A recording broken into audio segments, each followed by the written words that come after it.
Queridos hermanos, un gusto saludarles a cada uno de ustedes, regresando después de una semana para estudiar el comentario de la lección de escuela sabática titulado Testigos de Cristo como Mesías. ¿Cómo le fue, profesor? Con la bendición de Dios, pastor, todo en gracias, y en el trabajo siempre a los alumnos siempre hay algunas cosas o algunas historias bíblicas que compartimos con ellos. Y gracias a Dios todo bien. Excelente, profesor, aprovechando siempre las oportunidades de dar testimonio y compartir, ¿no?, acerca de Jesús. Vamos a comenzar. Querido Señor, gracias te damos por esta oportunidad. Permítanos, Señor, abrir tu palabra, la Biblia, y en ella encontramos grandes verdades y lo que la lección de esta semana nos describe, Señor, los testimonios de los discípulos. Estos favores, Señor, te lo pedimos en el nombre de Jesús. Amén. Bien, queridos hermanos, el título de esta semana nos trae una enseñanza grande, porque dice Testigos de Cristo como Mesías. La lección de esta semana habla de 4 escenas importantes, profesor. El testimonio de algunos testigos oculares de Jesús que destaca la lección de esta semana. Por ejemplo, Juan el Bautista y sus 2 discípulos. Habla también de Andrés y Juan. Luego una historia muy bonita, ¿no? Felipe y Natanael. Y por último, la lección también nos habla acerca de Nicodemo, un fariseo y miembro distinguido del Sanedrín. Estos personajes han sido testigos oculares, ¿no?, fieles, que vieron a Jesús los grandes milagros. Profesor Zoé, ¿cuál fue el testimonio de Juan el Bautista? Y como tal, cómo él presentó a Jesús. La Biblia habla de que Juan el Bautista mencionaba a Jesús como el Cordero de Dios que quita el pecado del mundo. Sí, pastor. Juan el Bautista jamás quiso sobresalir o ponerse en el campo de lo que él no estaba hecho para el mensaje de la venida de Cristo. Él confesó y no lo negó, declaró: yo no soy el Cristo. Le preguntaron: ¿quién pues eres? Elías. Dijo: no soy. ¿Eres profeta? Y respondió: no. Juan dijo lo siguiente, y respondió con las palabras del profeta Isaías: yo soy la voz que clama en el desierto, enderezad el camino del Señor. Y el 27 dice: este es el que viene después de mí. ¿Qué dice? ¿Qué nos hace ver esta escritura? De que Juan jamás en la vida se hizo llamar profeta, ni siquiera aceptó, ¿no?, el decir que él era un enviado de Dios.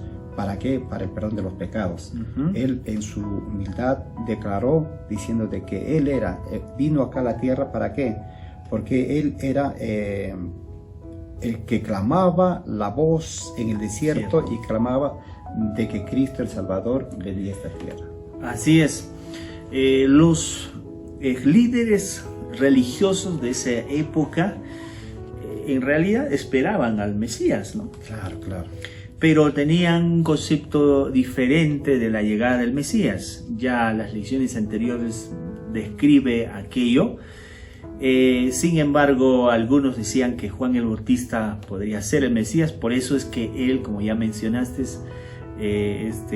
declaró, ¿no?, que no era la luz, pero había sido enviado por Dios para dar testimonio de esa luz. Juan cumplía un papel importante porque, como el texto dice, enderezad el camino, ¿no? En la época de los caminos repletos de huecos y rocas, a veces se enviaban siervos delante del rey para nivelar, ¿no?, la superficie de las calzadas, eliminar, ¿no?, las curvas cerradas y allanar así el camino del soberano. En cumplimiento de la profecía, como ya mencionaste ahí, Juan el Bautista preparaba, anunciaba la llegada del Mesías. Es importante, pastor, declara Juan, ¿no? Dice, yo no soy la luz, ¿no? Así Él dice, ¿no? Él no era la luz, pero había sido enviado por Dios para dar testimonio de la luz y preparar la venida del Mesías, ¿no? Claro, porque él decía, ¿no? Yo bautizo con agua, pero el que viene, ¿no? Bautizaría con el Espíritu Santo. Este es de quien dije, después de mí viene un varón que es superior a mí, porque existía antes que yo. Yo no lo conocía, pero yo vine a bautizar con agua para que él fuera manifestado a Israel. Y Juan testimonió diciendo, vi al Espíritu que descendió del cielo como paloma y se posó sobre él. Interesante, ¿no? Cómo Juan el Bautista declara, ¿no? A Jesús, el Mesías enviado, el Hijo de Dios, ¿no? Porque dice ahí cuando leíste, vi al Espíritu, ¿no? Que descendía del cielo como paloma, dando a conocer aquel que vendría era muy diferente, era distinto, ¿no? Enviado por el Señor. Y también dice Juan el Bautista, permaneció en él, dice ese Espíritu, ¿no? Y ese es el quien bautiza con el Espíritu Santo. Y luego, en los versículos posteriores, Juan el Bautista declara, he aquí el Cordero de Dios que quita el pecado del mundo.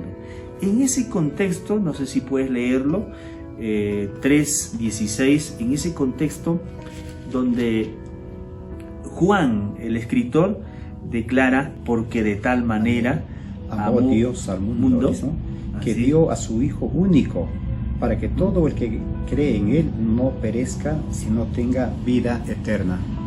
Presentando a Jesús, el Hijo de Dios, porque en Él está la vida, ¿no? En Él está la vida eterna.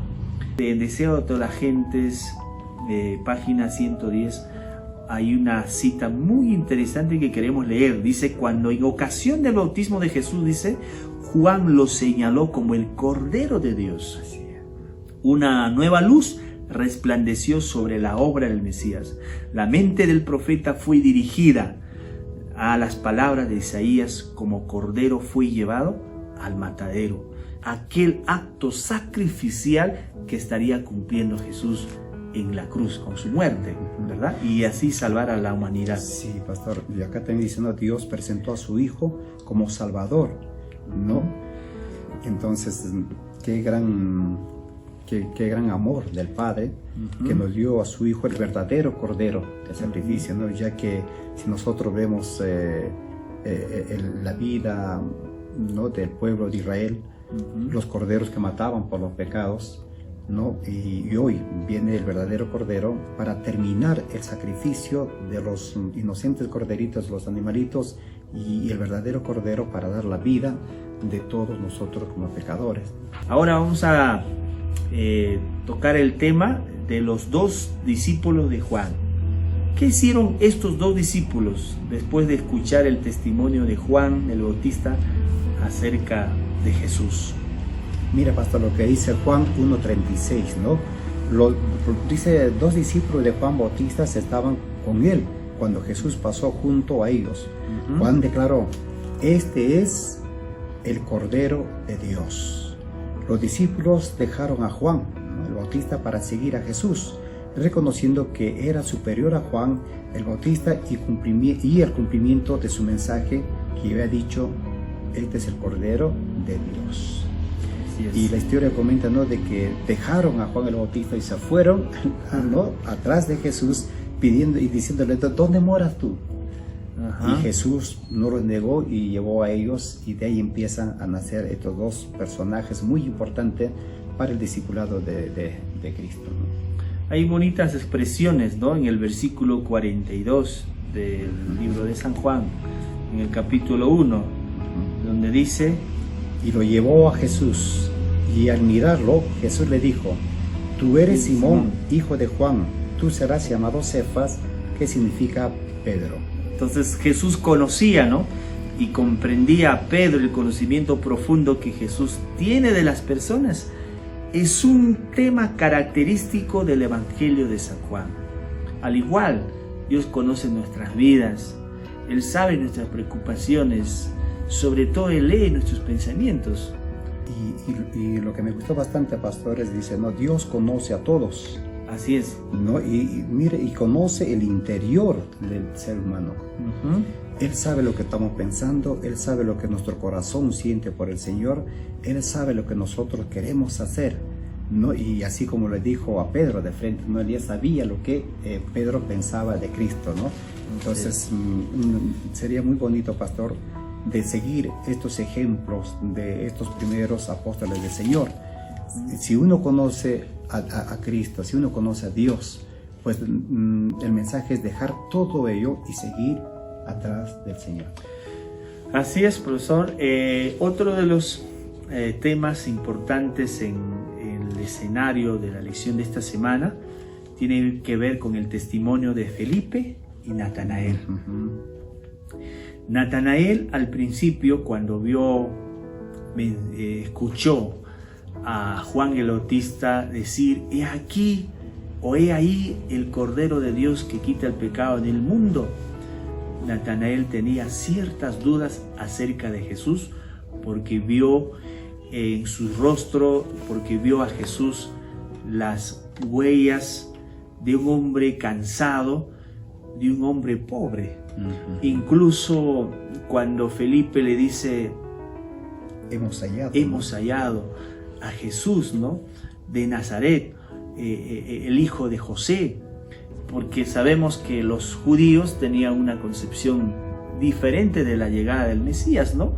Que el Mesías era el que llegaría, sería un libertador, ¿no?, y liberaría de la opresión romana. Pero cuando Jesús nace de un hogar humilde, nace en un establo, e incluso de Nazaret, entonces Natanael dudó. Claro, y mira lo que dice el versículo 47, pastor. Dice: cuando Jesús vio que Natanael se le acercaba, dijo de él. Ahora Jesús está hablando a Natanael: ahí viene un verdadero israelita, en quien no hay engaño. Engaño, ¿no? Pastor, ¿por qué se refiere a decir, a ver, por qué habría dicho esto? Aquí viene un verdadero israelita. Es cuando realmente vio en su corazón de Natanael dispuesto a creer, ¿no? Fue un elogio de parte de Jesús, un verdadero israelita, un verdadero creyente, ¿no?